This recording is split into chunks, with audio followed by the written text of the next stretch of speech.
In this video, I will walk you through an Osmo RepelMax review to see if this solar-powered solution beats traditional pest control methods.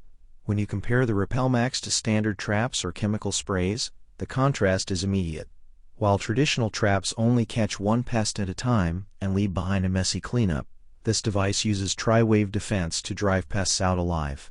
It combines ultrasonic waves, pressure waves, and electromagnetic pulses that travel through your home's existing wiring to reach spots where sprays simply cannot go. One major trade-off to consider is the coverage.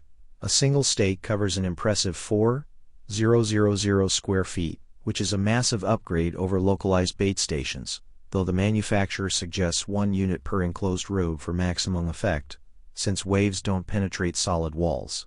The standout feature here is the 3 smart modes, allowing you to switch from general prevention in Mode 1 to high-intensity Mode 3 for deep wall infestations. From a cost perspective, this is a clear winner for long-term use. Compared to a single exterminator visit that can cost up to $400, this one-time purchase runs 24/7 on solar power, with zero electricity costs. It is safe for kids and pets, operating at frequencies humans can't even hear, which is a huge relief if you are tired of toxic fumes. If you want a set-it-and-forget-it solution for your garden or attic, this is definitely the modern way to go. What do you think about switching to ultrasonic tech? Let me know in the comments if you've tried it, and don't forget to like and subscribe for more home tech reviews. Thanks for watching.